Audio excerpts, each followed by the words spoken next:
नमस्कार सभी को मेरा।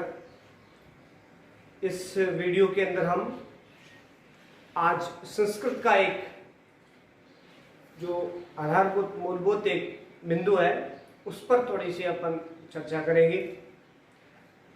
तो वो बिंदु है पुरुष विचार।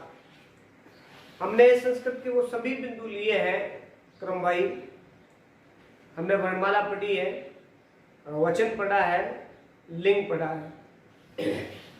यहाँ पर पुरुष जो है उसके बारे में चर्चा करेंगे। लिंग, वचन और पुरुष ये आगे हमारे जो मूलभूत जो टॉपिक आएगा जिसको संस्कृत का अपन अनुवाद करेंगे उसमें बहुत महत्वपूर्ण भूमिका अदा करेगा।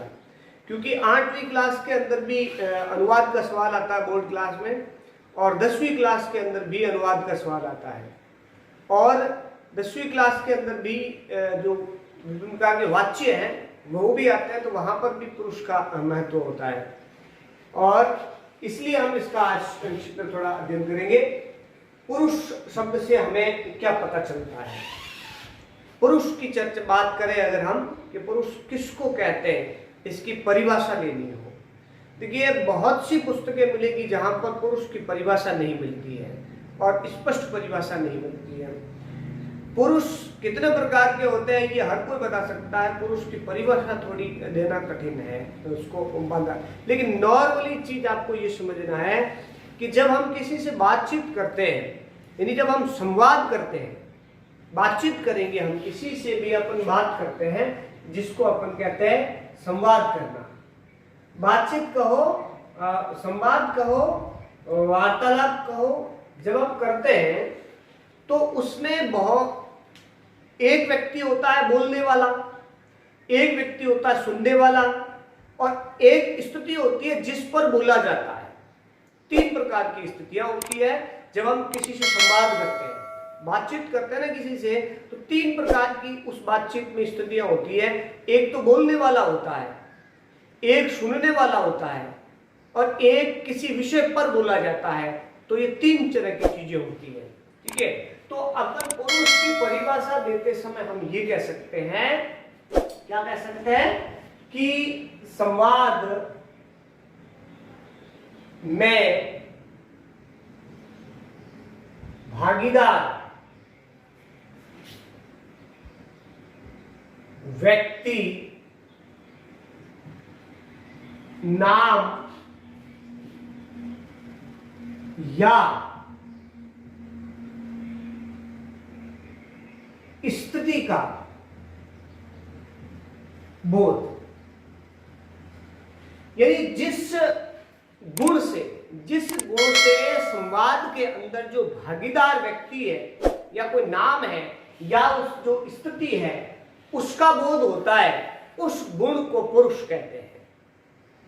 आप सीधे से ये कह सकते हैं किसी संवाद के अंदर भागीदार व्यक्ति को या नाम को या स्थिति को जो संबोधित करते हैं या उनको प्रकट करते हैं, प्रेरित करते हैं, उन शब्दों को या उस गुण को पुरुष कहा जाता है। पुरुष की सीधी सी परिभाषा यही देनी है आपको।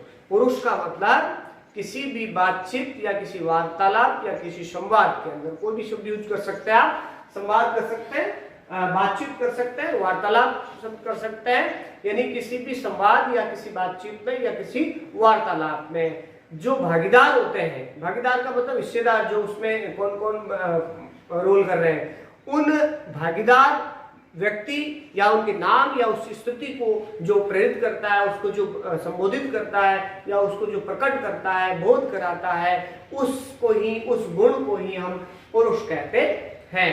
आराम से कह सकते हैं किसी संवाद में भागीदार व्यक्ति नाम या स्थिति का बोध कराने वाले गुण को पुरुष कहा जाता है। हो गई बात। अब पुरुष के बाद ये तो है इसकी परिभाषा। परिभाषा के बाद अगर हम बात करें कि पुरुष होते कितने प्रकार के होते हैं, तो संस्कृत के अंदर पुरुष 3 प्रकार के होते हैं। नाम लिखे हुए हैं पुरुष। पहला है जो आपका वो है प्रथम पुरुष। प्रथम पुरुष को हिंदी के अंदर अन्य पुरुष भी कहा जाता है। इसको प्रथम पुरुष को अन्य पुरुष भी कहते हैं और प्रथम पुरुष भी इसको कहा जाता है। अब किसको कहते हैं प्रथम पुरुष? जिसके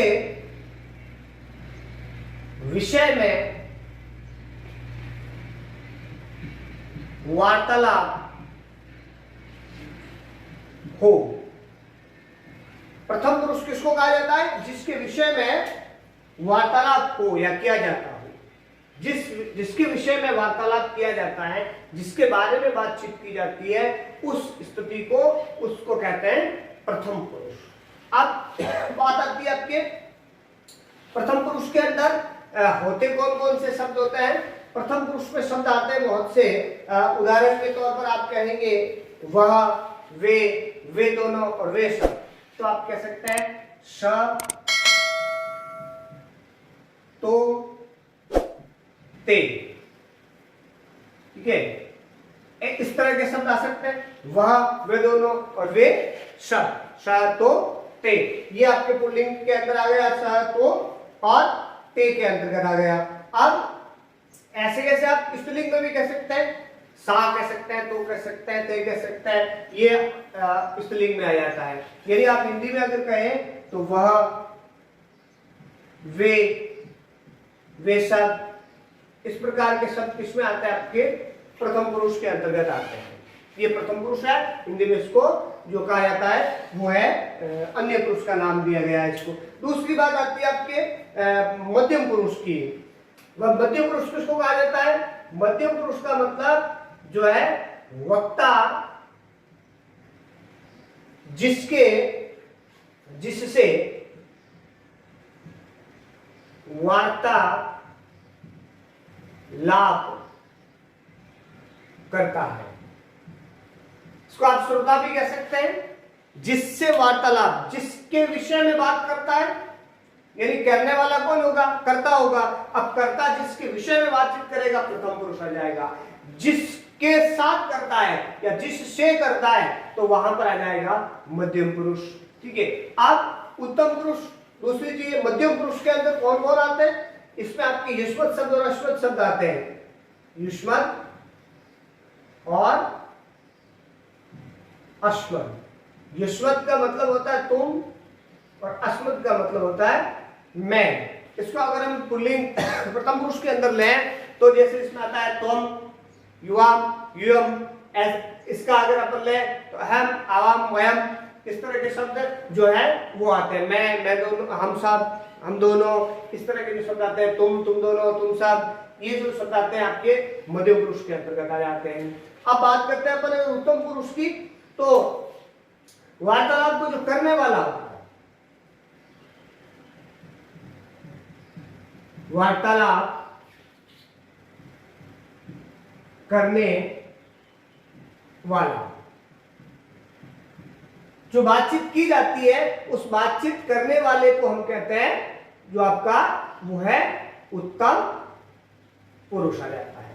कौन बातचीत कर रहा है उस व्यक्ति के बारे में जब पूछा जाता है तो वो आ जाता है आपके उत्तम पुरुष के अंतर्गत। तो इस तरह से संस्कृत के अंदर तीन प्रमुख आपके पुरुष आ जाते हैं। युष्मत शब्दों के अंदर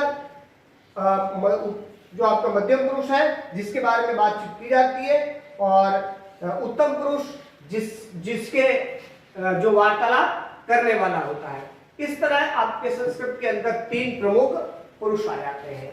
अब इन तीन पुरुषों का जो अपन है वो अलग अलग क्षेत्रों के अंदर अलग अलग प्रकार से इनका प्रयोग होता है। एक चीज सिंपल सी बात है, सीधा याद रखना है। आप छठी से लेकर के जो आपकी छठी, सातवीं, आठवीं तक ये इंपॉर्टेंट ये प्रश्न आपको पूछे जाता है, पुरुष किसे कहते हैं, कितने प्रकार का होता है। तो सीधी सी बात आपको कहनी है कि किसी भी संवाद में भागीदार व्यक्ति नाम या स्थिति का बोध कराने वाले गुण को पुरुष कहते हैं। पुरुष तीन प्रकार के होते हैं, प्रथम पुरुष, मध्यम पुरुष और उत्तम पुरुष।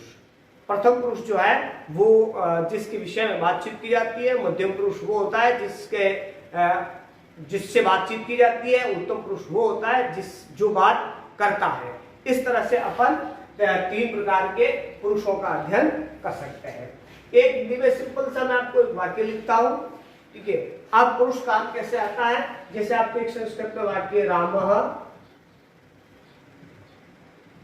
विद्यालयम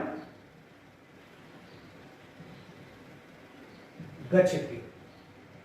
ठीक है, ये शब्द बनता है। तो पुरुष काम कहाँ आता है?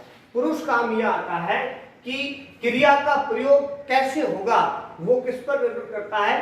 पुरुष पर निर्भर करता है, क्योंकि क्रिया निर्भर करती है कर्ता के ऊपर।